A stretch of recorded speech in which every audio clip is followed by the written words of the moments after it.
एक औरत जिसके सामने बादशाह भी सर झुका देते थे। उसकी दौलत का कोई हिसाब नहीं, उसकी ताकत का कोई जवाब नहीं, मगर उसकी अपनी ही कौम सूरज को सजदा करती थी।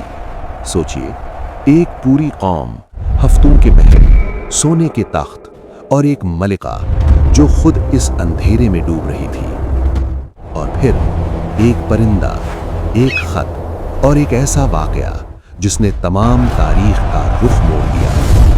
ये कहानी है मलिकाए बल्कीस की, और उस इंसान की जिसे अल्लाह ने ऐसी सुल्तनत दी जैसी आज तक दुनिया में किसी को नहीं मिली। सुलेमान बिन दाऊद अलैहिस्सलाम, वो वाकया जिसे कुरान ने खुद बयान किया है। चलिए वापस चलते हैं यमन की तरफ, शहर सबा की तरफ, वो जिसका जिक्र खुद कुरान में आया है। सबा के लिए उनकी बस्तियों में निशानी थी दो बाग, दाएं और बाएं। शहर सबा, वहां हवा नर्म थी, जमीन जरखेज, नदियां जारी थीं और बाग इतने घने कि लोग कहते थे, यही तू हमारी जन्नत है। मगर एक चीज उनकी जन्नत में शिर्क की तरह घुस चुकी थी, सूरज। हर सुबह हजारों लोग जमीन पर झुकते सूरज के लिए, उस रोशनी के लिए जो उनकी अपनी नहीं थी। उनकी नजर में यही उनका सबसे बड़ा रब था। कुरान कहता है, हमने देखा कि वो और उसकी कौम सूरज को सजदा करते हैं। उस कौम की मलिका थी मलिकाए बल्कीस।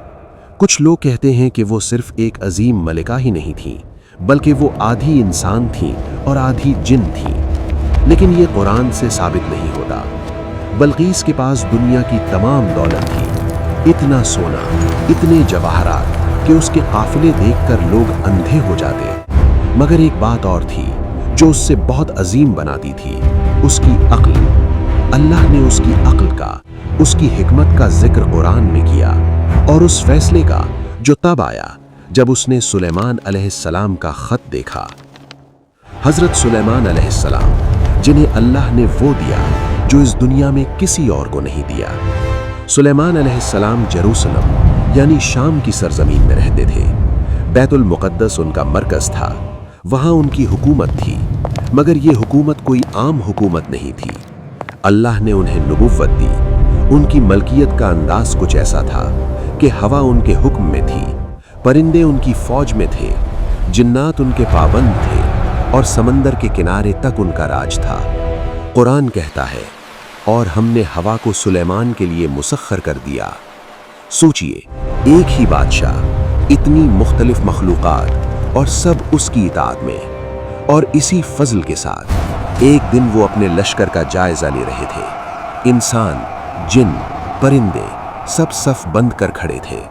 और फिर सुलेमान अलैहिस्सलाम ने देखा कि हुदहुद नहीं था। हुदहुद परिंदों की फौज का कमांडर जो हजारों किलोमीटर का सफर करता था। हजरत सुलेमान अलैहिस्सलाम ने कहा, अगर हुदहुद ने वाजा न बताए कि वो मेरे दरबार से गायब क्यों है, तो मैं उसे सख्त सजा दूंगा। मगर कुछ वक्त गुजरा ही था कि हुदहुद आ गया और उसने कहा, मैंने वो देखा है जो आप नहीं जानते। मैंने एक ऐसी कौम देखी है जहां एक औरत हुकूमत करती है। उसे हर चीज दी गई है। उसका तख्त बहुत अजीम और आलीशान है, लेकिन मैंने उसे और उसकी कौम को सूरज को साजदा करते हुए पाया। और सुलेमान अलैहिस्सलाम ने ये सुनकर कहा, मैं देखूंगा कि तू सच्चा है या झूठा। मेरा ये खत ले जाओ और वहां जाके डाल दो। अलग होके देखो वो क्या जवाब देते हैं। कोई लश्कर नहीं भेजा, कोई जंग नहीं छेड़ी। उन्होंने खत लिखा जिसकी तहरीर कुरान कुछ यूं बयान करता है, ये खत सुलेमान की तरफ से है और अल्लाह के नाम से शुरू हार जो बहुत मेहरबान निहायत रहम वाला है। मुझ पर सरकाशी न करो और मेरे पास फरमानबरदार बनकर आओ। हुदहुद वो खत शाम से यमन लेकर पहुंचा। मलिकाए बल्कीस ने खत खोला, उसे पढ़ा।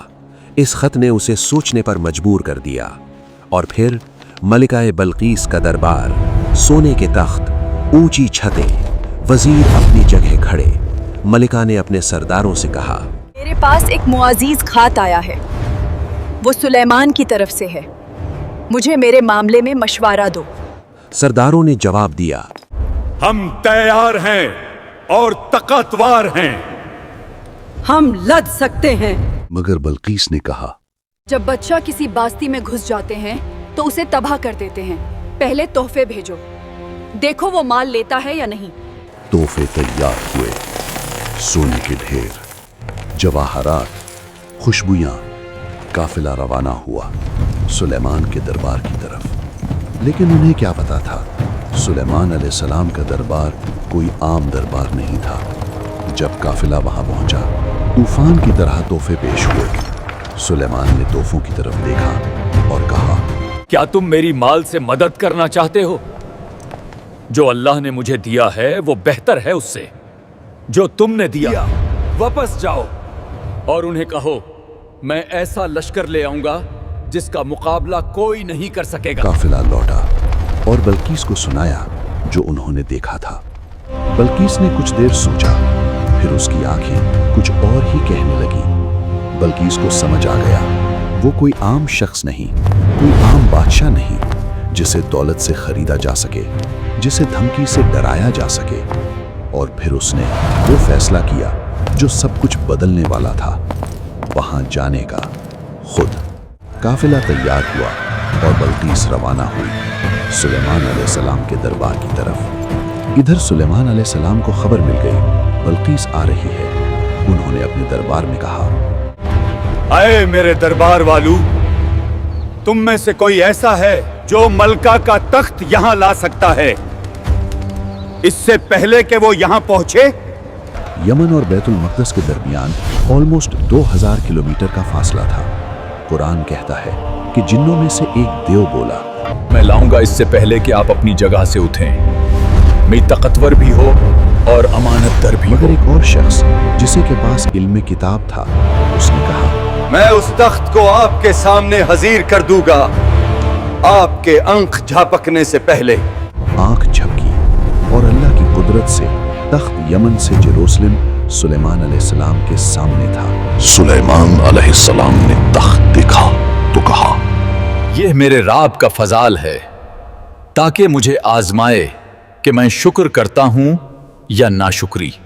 फिर बल्कीस आई, दरबार में दाखिल हुई।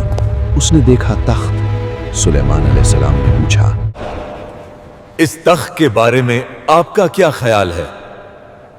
यह तो मेरे तख्त जैसा लग रहा है। तस्दीक की, बस कह दिया, ये बिल्कुल मेरे तख्त जैसे है। फिर सुलेमान अलैहिस्सलाम उसे शीशे के महल में ले गए, जिसका फर्श शीशे का बना था। इतना शफाफ और खूबसूरत कि उसका फर्श ऐसा लगता था जैसे नीचे बहता हुआ पानी हो। जब बल्कीस उस महल के अंदर दाखिल होने लगी तो उसने सोचा ये पानी है। उसने अपना आंचल उठा लिया। सुलेमान अलैहिस्सलाम ने कहा, यह पानी नहीं है, यह शीशे से बना फर्श है। और उस वक्त बल्कीस की आंखें खुल गईं। ये कोई आम शख्स नहीं है। उसे यकीन हो गया अल्लाह की कुदरत पर, सुलेमान के नबी होने पर। उसने कहा, आए मेरे राब, मैंने अपनी जान पर जुल्म किया। मैं सुलेमान के साथ अल्लाह पर ईमान लाई जो तमाम जहानों का राब है। मैं उसकी इताअत करती हूँ, बेशक वही मेरा मालिक है। यहाँ पर बल्कीस ने अपना अक्ल इस्तेमाल किया, अल्लाह की कुदरत पर गौर किया और उसे समझ आ गई। ये उसकी हिकमत का सबूत था। वो दौलत के नशे में अंधी नहीं हुई, गुरूर नहीं किया। उसे समझ आ गया कि ये सब अल्लाह का दिया हुआ है। बाज़ तफासीर में जिक्र मिलता है कि मलका बल्कीस आधी इंसान और आधी जिन्नात थी। कहा जाता है कि उसकी वालदा एक जिन्नात की औरत थी और बाप इंसान था। बाज़ रिवायात के मुताबिक उसके पाँव और पिंडियाँ जिन्नात की तरह बालों से भरी हुई थी और यही वजह थी कि हज़रत सुलेमान अलैहिस्सलाम ने शीशे के महल में उसे आजमाया।